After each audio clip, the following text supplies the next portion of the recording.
Is one set all you need to grow? You can walk into any gym and you'll see two extremes. Guys doing 20 sets per muscle group and the minimalists doing literally one set then leaving. Both swear that they've found the secret. One claims more volume equals more gains, and the other says that beyond one's perfect set is complete jump volume. And I've spent years deep diving into the research, testing protocols on myself and watching what actually works in the real world. Not just reading studies, but actually applying them. So today we're breaking down when one set actually works, why champions swear by it whilst others fail miserably, and the exact formula to find your optimal volume. This isn't just about saving time in the gym. If you get your volume wrong, you're either grinding yourself into the dust or leaving half your potential gains behind. The difference could be years of progress. We'll cover 3 critical points: the science behind the one set theory, why your training age changes everything, and a simple system to dial in your perfect volume. And by the end,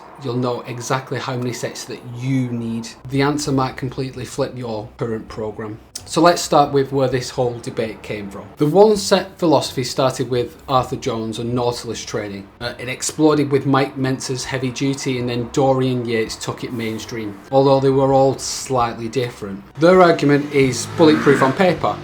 If one set to failure triggers maximal muscle growth response, then why do more? You're just accumulating unnecessary fatigue. If you think about it like sunbathing, 10 minutes gives you a tan stimulus. Staying 3 hours doesn't triple your tan, it just gives you sunburn. And muscle growth should work the same way. Here's what they got right and wrong. For absolute beginners, one quality set is enough, and it might be too much. Your first week doing squats to failure, you won't be able to walk for days. There is nuance. One set is the perfect start baseline, not because it's optimal forever, but because it's the minimum effective dose. Milk it for their gains and then add volume when progress stalls. Most people do the complete opposite. Start with 5 sets, have no idea they're even doing that much.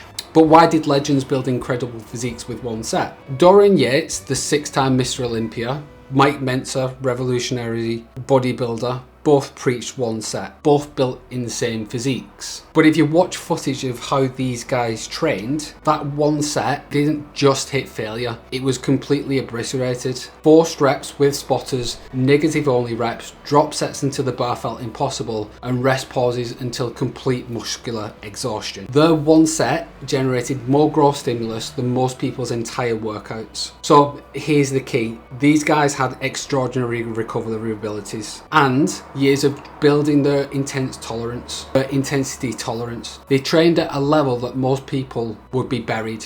If you think about it, they spent years building up to that intensity.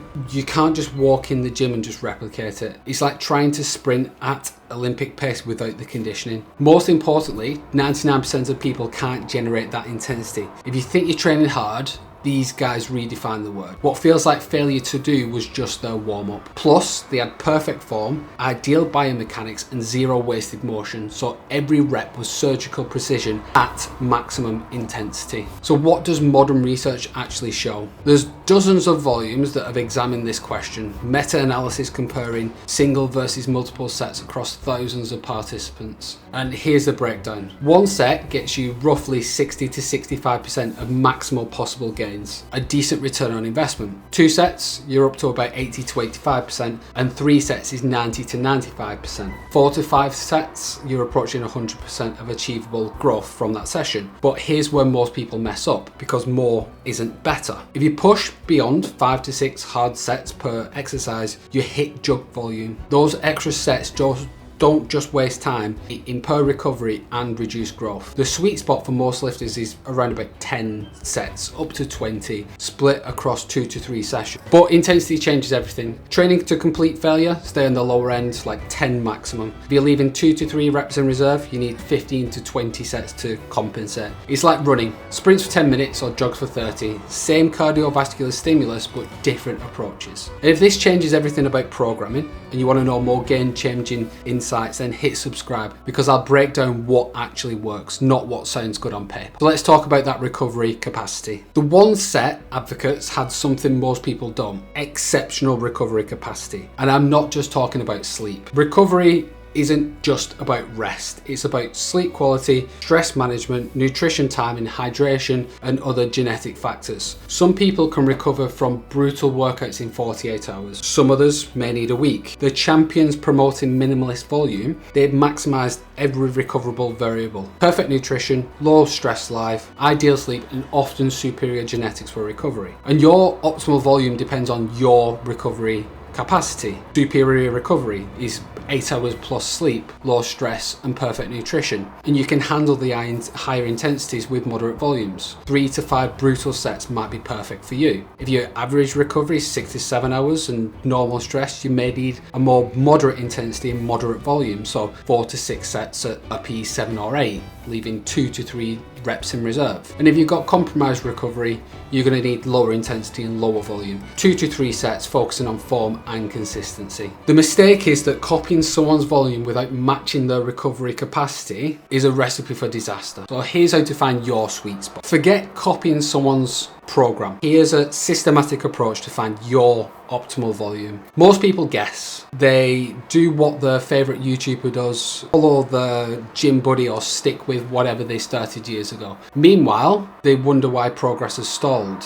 Here's your systematic approach. It's called the volume ladder method. So week 1 to 4 is a baseline phase. 2 sets per exercise at RPE 8. So 2 reps in reserve. Track every workout, including the weights, the reps, how you feel, and establish your starting points. Week 5 to 8 is a testing phase. Add 1 set to lagging muscles and keep everything else constant. Monitor recovery and performance. Then week 9 to 12 is the optimization phase. Adjust based on results and add more volumes for muscles that respond, less for those that don't. Your quick reference by experience is with beginner 0 to 1 years, 1 to 2 sets per exercise, up to 10 sets per muscle group per week, and focusing on form over intensity. Intermediate between 1 and 3 years, 3 to 4 sets per exercise is 12 to 16 sets per muscle and pushing closer to failure. And advanced is up to 3 sets per exercise and, depending on the intensity, up to 20 sets per muscle. The goal isn't maximum volume, it's maximum gains with minimal necessary work. So efficiency beats excess every single time. The bottom line is 1 set works until it doesn't, and for most people it's about 12 weeks. And after that, progressive overload means adding volume, not just weight. So track everything, adjust based on your results, not someone else's success story, because your optimal volume is wherever you make consistent gains while recovering fully.